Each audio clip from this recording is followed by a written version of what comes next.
তাদের পরিক্রমায় তারা কি হইল? পথভ্রষ্ট হয়ে গেল, শিরক শুরু করে দিল। আল্লাহ পাক তাদের হেদায়েতের জন্য হযরত হুদ আলাইহিস সালামকে বানাইলেন।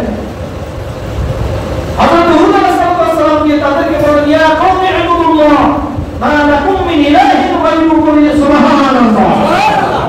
হযরত হুদ আলাইহিস সালাম বললেন, হে আমার সম্প্রদায়, তোমরা এক আল্লাহর ইবাদত করো, তিনি ছাড়া আর কোনো ইলাহ নাই, কোনো মাবুদ নাই, ইবাদত করার যোগ্য হচ্ছেন আল্লাহ পাক।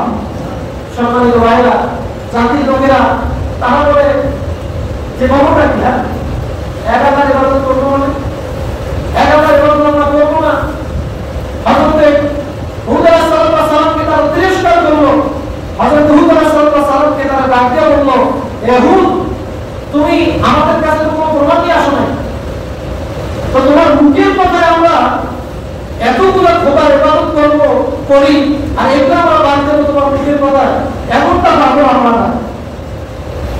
তোমার দিকে যে আহ্বান করতেছো তাহলে তুমি প্রমাণ নিয়ে আসো, যদি প্রমাণ নিয়ে আসতে পারো তাহলে আমরা তোমার প্রতি কি আনবো, ঈমান আনবো। সম্মানিত ভাইরা, আল্লাহ পাক যদি কাউকে ধ্বংস করেন, ওর প্রমাণ দেখার পর কি ঈমান আনয়ন করবে না?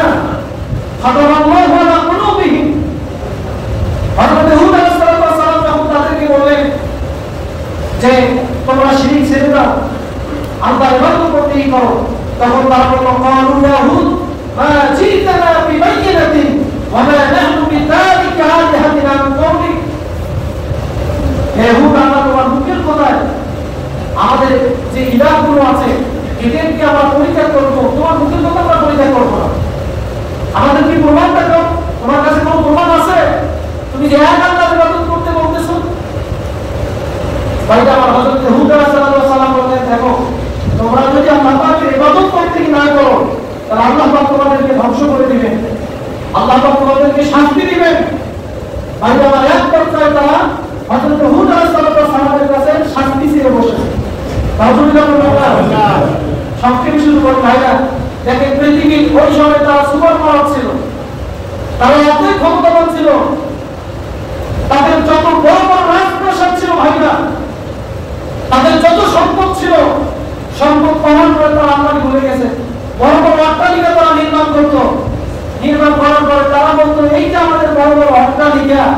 হে হুদ, তুমি যে আল্লাহর গজবের কথা বলো, এই আমাদের বড় বড় অট্টালিকাকে কি ধ্বংস করতে পারবে? হ্যাঁ, তোমার আল্লাহর কি সেই ক্ষমতা আছে? আমাদের থেকে শক্তিশালী তো আর কেউ নেই। তুমি যে গজবের কথা বলতেছো, এই গজবকে আমরা পরোয়া করি না। রাসূলুল্লাহ বললেন, রাসূলুল্লাহ আরে আমার দেখেন, আল্লাহ রাব্বুল আলামিন একবার তাদেরকে ধ্বংস করলেন না, প্রথমে সে কি করলেন? 3 বছর পান বন্ধ করে দিলেন। কত বছর? 3 বছর। এই 3 বছর পানি যখন বন্ধ করে দিলেন, তখন তারা চলে গেল হযরত হুদ আলাইহিস সালামের কাছে।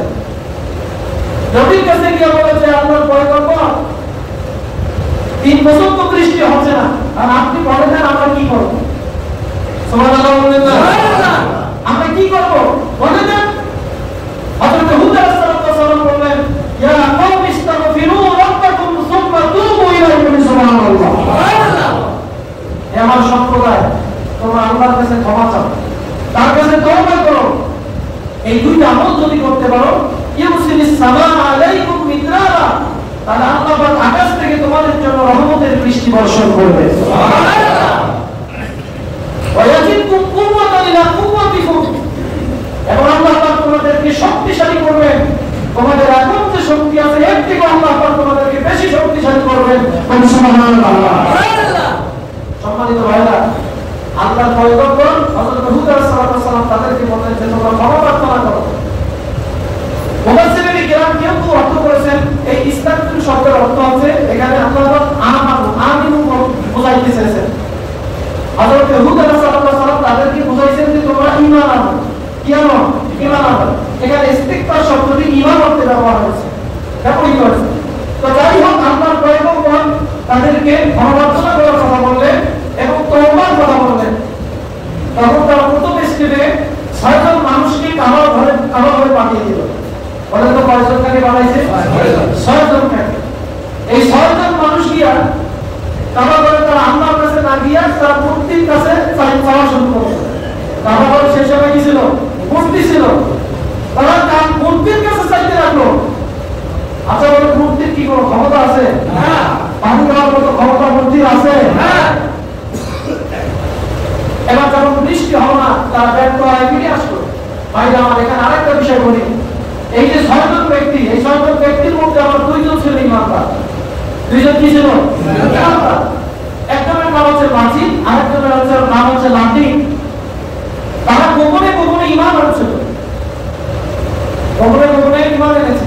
তো যাই হোক, প্রথম ধাপে যখন তারা ব্যর্থ হয়ে গেল, কারণ প্রথমে গিয়ে বসে এসে কার কাছে? মূর্তির কাছে।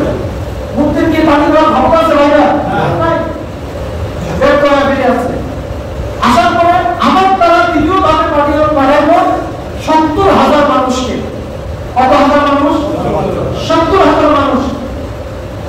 এই 70,000 মানুষ গেল নামা ঘরে।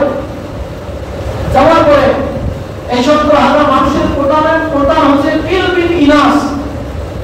এই কিল বিন ইনাস গিয়ে এই মক্কা শরীফে তাদের একটা পুত্র ছিল, সেই পুত্রের পুত্র প্রধানের বাড়িতে গিয়ে উঠল। তো সেইখানে তারা 1 মাসের মতো ছিল। বলে তো কতদিন? 1 মাস। তো এই 1 মাস যে ছিল, 1 মাস কাটায় দিছে গান বাজনা দিয়া, গান পান করার মাধ্যমে, নর্তকীর নাচ ডান্স দেখে দেখে তারা 1 মাস কাটিয়ে দিয়েছে। অসুবিধা হবে না? একটু চিন্তা করেন ভাইরা, আল্লাহ পাক কেন ধ্বংস করে দিয়েছেন একটা জাতিকে? এরপরে তারা সেইখানে অবস্থান করে 1 মাস অবস্থান করে করার পরে এক পর্যায়ে তারা কাবা ঘরে গিয়ে আল্লাহ পাকের কাছে প্রার্থনা করলো, আল্লাহর কাছে ডাকাডাকি করলো। তো তাদের মধ্যে যে 2 জন ইমানদার ছিল, এই 2 জন ইমানদারের মধ্যে যার নাম মাজিদ, সে তাদের উদ্দেশ্য করে বললো যে আচ্ছা, তোমরা যে আল্লাহর কাছে ডাকতেছো, তো আমার তো মনে হয় যে তোমরা আল্লাহর প্রতি যতটা ঈমান আনয়ন করবে না এবং হুদ আলাইহিস সালামের প্রতি যতটা ঈমান আনয়ন করবে না, ততক্ষণ পর্যন্ত আল্লাহ পাক তোমাদেরকে বৃষ্টি দিবে না। একজন ইমানদারের এই বিশ্বাস থাকার দরকার আছে না? আছে। তো সে কৌশলে এই কথাটা বললো ভাই আমার, কিন্তু তারা বুঝে ফেলছে যে এই লোক হুদ আলাইহিস সালামের প্রতি ঈমান আনয়ন করছে। তখন তার কি করলো? তাকে তিরস্কার করলো, ঠাট্টা বিদ্রুপ করলো। ঠাট্টা বিদ্রুপ করার পরে তারা দোয়া করলো আল্লাহর কাছে, আল্লাহ পানি দেন। তা আল্লাহর কাছে যে দোয়া করতেছে, ঈমান আনয়ন থাকার দরকার আছে না? আল্লাহর কাছে দোয়া করলে সেখানেও অহংকারী বাড়াচ্ছে। তা আল্লাহ, আমাদের তো কখনো কোনো অসুখ হয় নাই যে যার কাছে তোমার কাছে সেবা নাও না হবে, তোমার কাছে আরাধ্য চাবো। আমরা তো কখনো কোনো বিপদে পড়ি নাই যার কারণে বিপদ থেকে উদ্ধারের জন্য তোমার কাছে দোয়া করবো। আল্লাহ, এগুলো দরকার নেই আমাদের। শুধু আমাদের এতটুকু দরকার যে আম সম্প্রদায়ের জন্য আমরা এসেছি, আপনি শুধু সামান্য আমাদেরকে পানি দেন। সামান্য কি দেন? পানি দেন, পানি দিলেই হবে।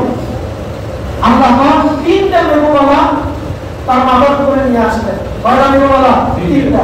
একটা কালো, সাদা, আর একটা হচ্ছে লাল। 3টা মেঘমালা থেকে শব্দ বেশি আসলো, আওয়াজ বেশি আসলো। কিলবি নিরাজকে বলা হলো যে কোন মেঘমালাটা তুমি চাও? সে চিন্তা ভাবনা করে বললো যে পানি তো আসে কেন? কালো মেঘ থেকে। এখন সে বললো যে কালো মেঘটা আমার দরকার, আমি কালো মেঘটাই দেন। এরপরে তারা চলে গেল কোথায়? তাদের এলাকায়। মেঘও তাদের সাথে সাথে গেছে। যাওয়ার পরে হযরত হুদ আলাইহিস সালামকে ডাক দিয়ে বলল, হুদ, তুমি তো বলছিলা এইটা তো আমরা মেঘমালা নিয়ে আসছি, আল্লাহ আমাদের দোয়া কবুল করছে, এখন এই মেঘমালা থেকে বৃষ্টি পড়বে, আমরা আবার আগের মতো আমাদের জীবন পরিচালনা করব। ভাইরা আমার, হযরত হুদ আলাইহিস সালাম তো বুঝতে পারছেন এই কোন মেঘ আছে। ভাইরা আমরা একটু চিন্তা করেন, এখন কিন্তু এমন মেঘ আছে যেগুলো মৌসুমী মেঘ আছে না? নাই আছে। আজকে মেঘ কৃত্রিমভাবে মেঘ তৈরি করে বানানো আছে। কৃত্রিম ইউরোপাতিকে এগুলো আবিষ্কার করে এখন মন্তব্য হচ্ছে যে গন্তব্য শাসকরা আছে এদের ঘরে ব্যবস্থা হয়ে গেছে। এখন এরা কি করছে? আল্লাহর সুন্নতের বাইরে গিয়ে নিজেদের মন মতো তারা মেঘমালা তৈরি করে সেখান থেকে বৃষ্টি নামাচ্ছে। আমরা সুন্নতের বাইরে গিয়ে নিজেদের মন মতো মাথার পানি বের করে দিতেছে।